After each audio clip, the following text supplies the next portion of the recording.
हे मृकंड महर्षि,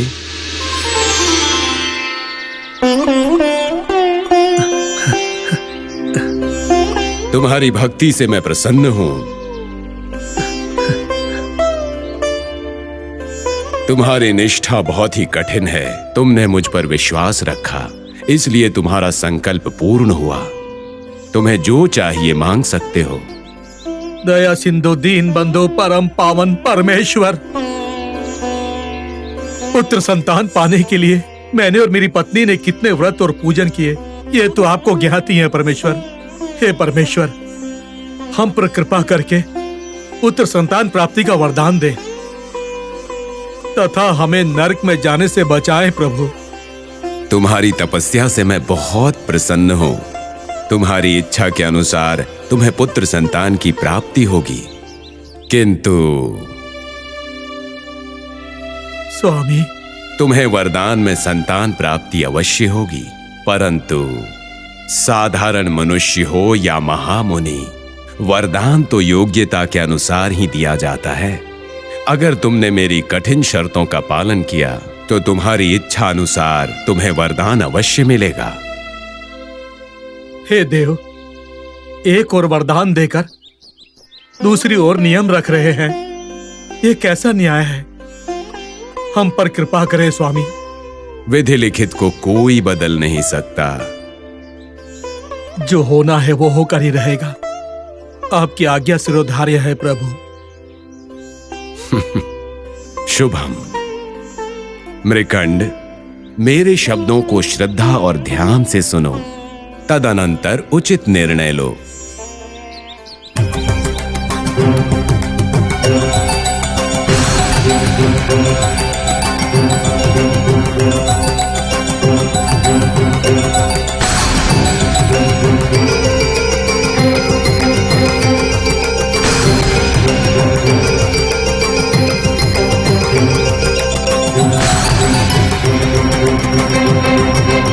परमेश्वर, मेरी इच्छा के अनुसार आपका दर्शन तथा आपका अनुग्रह पाना मेरा भाग्य है। इसलिए आपके जो भी नियम हैं प्रभु, उनको मैं स्वीकार करता हूं प्रभु। आपकी आज्ञा के अनुसार सती समेत मैं अर्चना करूंगा। आशीर्वाद दीजिए प्रभु। मनोवांछित फल सिद्धिरस्तु।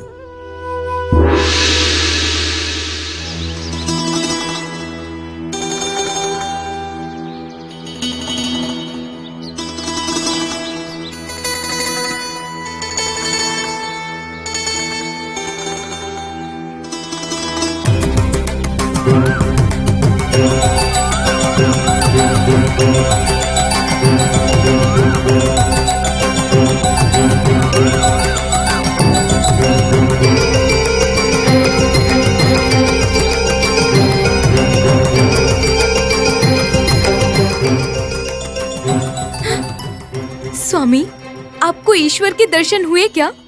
उस परमेश्वर के अनुग्रह का भाग्य मिला क्या स्वामी? देवी, परमेश्वर बहुत दयालु है, भोले शंकर हैं। हमारे स्वामी हमारी इच्छा अवश्य पूर्ण करेंगे देवी। सब कुछ भोले शंकर की कृपा है। भूतनाथ ने कौन सी आज्ञा दी है स्वामी? विधाता के मन के संकल्प के बारे में उस विश्वनाथ ने मुझे बताया है। हम दोनों ने पूर्ण निष्ठा के साथ संपूर्ण कार्तिक मास महेश्वर की पूजा अर्चना की है, इसलिए हमें उनका अनुग्रह मिला है तथा पुत्र प्राप्ति का वरदान मिला है। उस परमेश्वर के वरदान को पाना यह हमारा प्रथम विकल्प है। अन्यथा आरोग्य, सकल विद्या प्राप्त करने वाला तथा सर्वगुण संपन्न अल्प आयु वाला बालक प्राप्त होगा। यह दूसरा विकल्प है। इन दोनों में से हमें एक विकल्प चुनना है। पुत्र को पाने के कारणवश आनंदित हूँ या नियमों का पालन करने के लिए दुखी हूँ, मुझे कुछ समझ में नहीं आ रहा है स्वामी। चिंतित ना हो देवी, बिना संतान जीने वाले हमें संतान प्राप्ति का वरदान दिया है महेश्वर ने। उस परमेश्वर के इस प्रसाद को हमें प्रसन्नता से स्वीकार करना चाहिए। सब कुछ उस ईश्वर की इच्छा है। मैं ये वरदान मांगूंगा कि सर्व लक्षणों से संपन्न पुत्र हमें प्राप्त हो। सकल विद्या को प्राप्त करने वाला हमारा पुत्र भले ही कुछ वर्ष जीवित रह पाएगा, किंतु वो अपनी प्रतिभा और विद्या से इतिहास में अपना नाम बनाएगा। स्वामी, अगर हमारा पुत्र अल्पायु है तो वो कितने वर्ष तक जीवित रहेगा?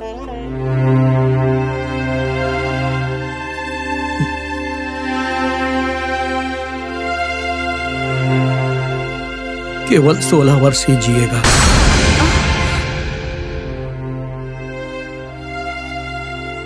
स्वामी, वरदान के रूप में मिलने वाला पुत्र अगर 16 वर्ष भी जीवित रहे तो मेरा हृदय तृप्त होगा। सब ईश्वर की इच्छा है। तथास्तु। ईश्वर, हमारी इच्छा पूर्ण कीजिए।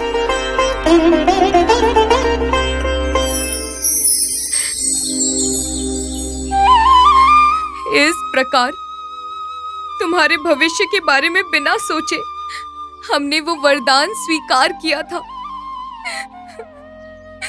परंतु हमने नहीं सोचा था कि वो वरदान हमारे जीवन में श्राप बनकर हमारे हृदय को दुख पहुंचाएगा। हमने ये नहीं सोचा था कि हमारा जीवन नरक बन जाएगा। ये तुम्हारा जीवन है। तुम्हें 100 वर्ष जीना है। एक माँ से उनके पुत्र को दूर करने की शक्ति यमराज में भी नहीं है। आप ऐसी कैसी बातें कर रही है माता? मृकंड महर्षि की पत्नी हो आप? आपको जन्म और मृत्यु के बारे में पता नहीं है क्या? मेरा जन्म शिव के वरदान के कारण से ही हुआ है। उनके नियमों के अनुसार ही मेरी मृत्यु होगी माता। ये होने से कौन रोक सकता है? तुम्हें केवल 16 वर्ष की आयु देने वाले तुम्हारे माता पिता को क्षमा करो पुत्र। तुम्हारा पालन पोषण करने से पहले ही तुम्हारे जीवन के अंत का निर्णय शिव ने लिया है। इसका कारण होने के लिए हमें क्षमा करो।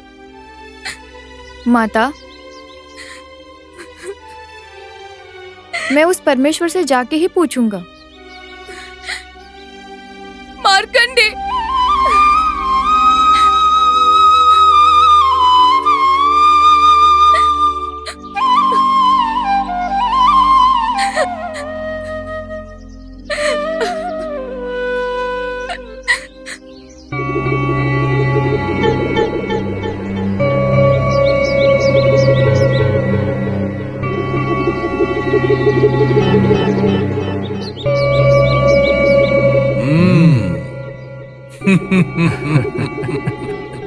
नारद, एक मानव के लिए उसकी मृत्यु का निर्णय हो गया तो समस्त देवता के पास भी उसे रोकने की शक्ति नहीं है।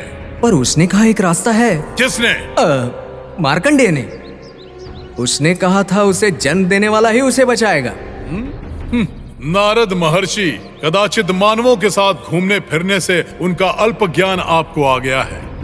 उनकी जो आकांक्षा है, आस्था है और असाध्य इच्छाएं हैं, वो आपको भी आ रही हैं। घूमने फिरने से? अगर उनके बीच रहने का प्रभाव पड़ना ही है तो मानवों तक ही सीमित क्यों? आपके साथ भी तो वार्तालाप हो रहा है, उसका परिणाम क्या होगा?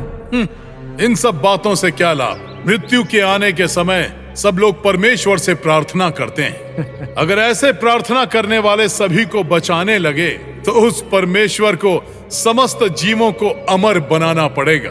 सृष्टि के नियमों को और सृष्टि के क्रम को अपने चरणों के नीचे दबाकर उस परमेश्वर को सब रोक देना पड़ेगा। नहीं, यह संभव नहीं है। जाने अनजाने में धर्म और अधर्म का पालन न करके आप जैसे मर्म योगी के भड़काने पर बेचारे मानव ऐसी इच्छा रखकर प्रार्थना करते रहते हैं।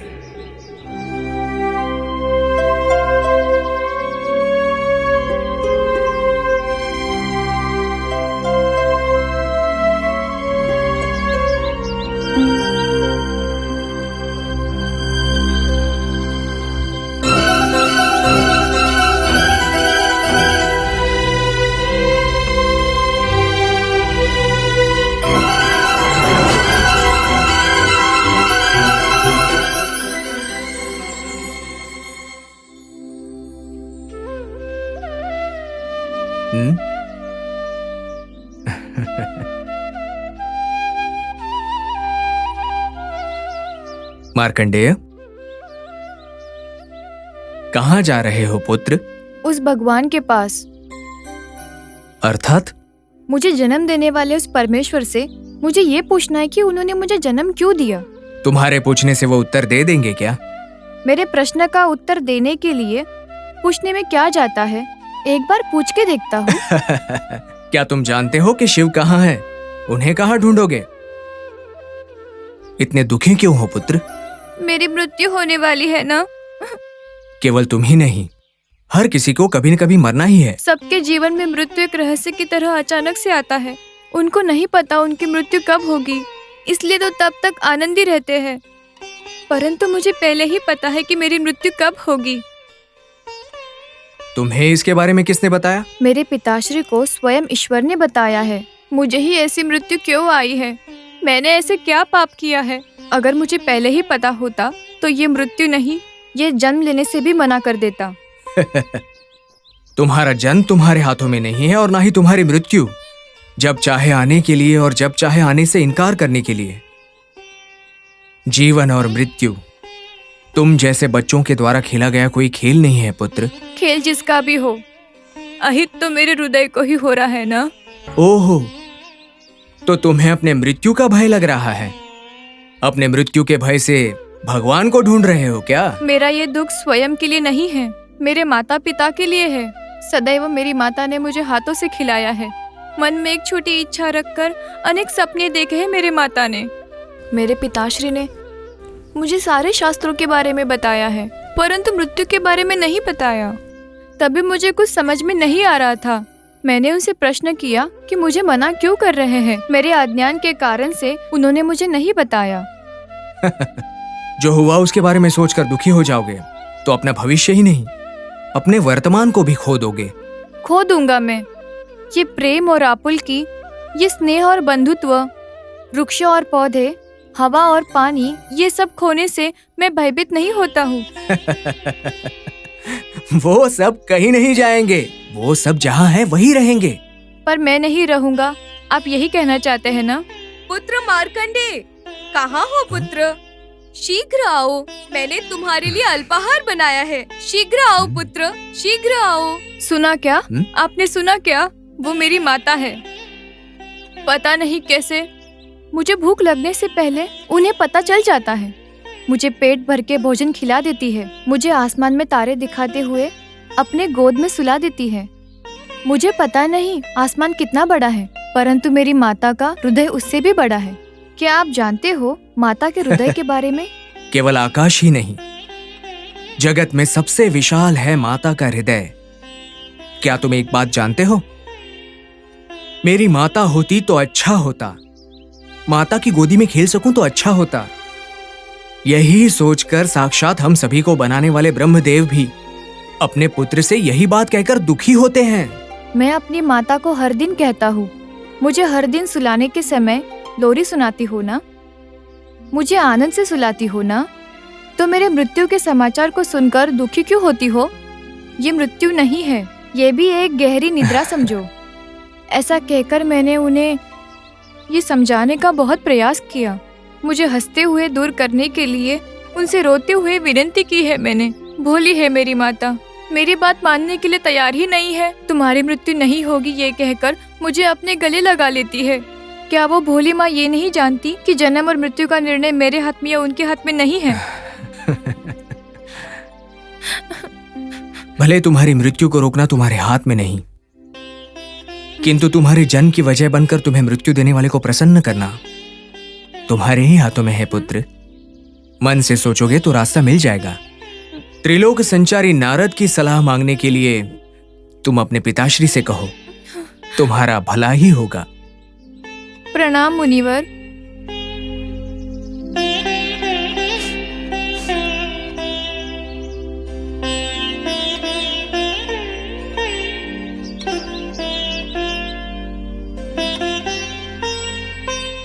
नारायण नारायण।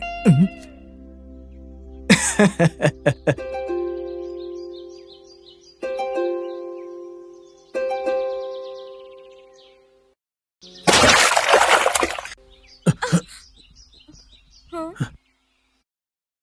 तनी संभल कर चलिए देवी। क्षमा कीजिए स्वामी।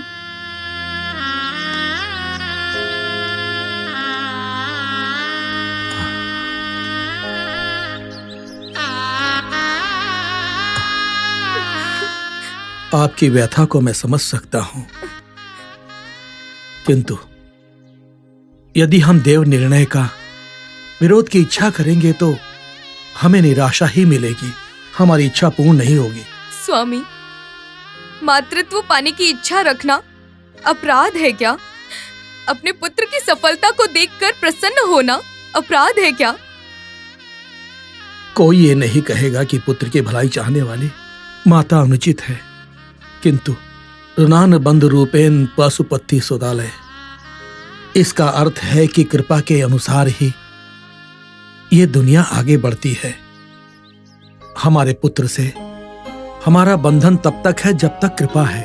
9 महीने अपनी कोख में पालकर बड़ा करने के बाद हमारे पुत्र को हम कैसे दूर कर सकते हैं? उसकी स्थिति को देखकर हम उससे कैसे दूर रह सकते हैं स्वामी? उसको ऐसी स्थिति में केवल देखते ही रहेंगे स्वामी। इसके लिए कौन से वेद का पाठ करना होगा बताइए ना स्वामी, मैं अवश्य उसका पालन करूंगी, तभी मेरे हृदय को शांति मिलेगी स्वामी।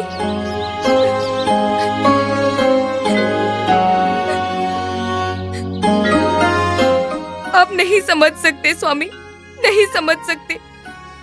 महापंडित, वेद स्वरूप महर्षि, परंतु समस्त लोगों का पालन करने वाले त्रिमूर्ति एक माँ के हृदय को होने वाली यातना नहीं समझ सकते।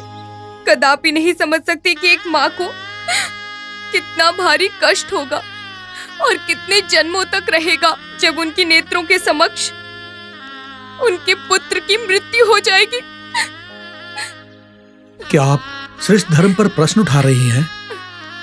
नहीं स्वामी, अपने पुत्र का भला चाहती हूँ। मेरे पुत्र के जीवन की रक्षा के लिए उस भगवान से प्रार्थना कर रही हूँ।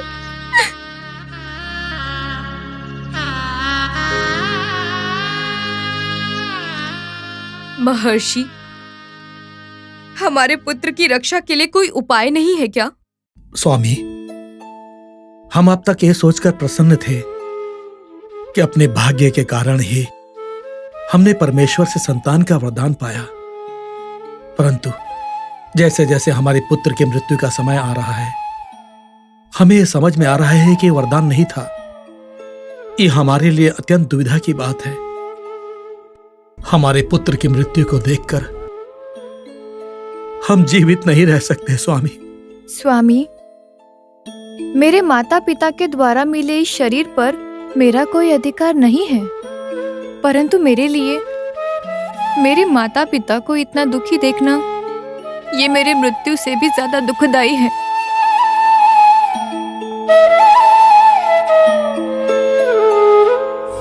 पुराण गाथा है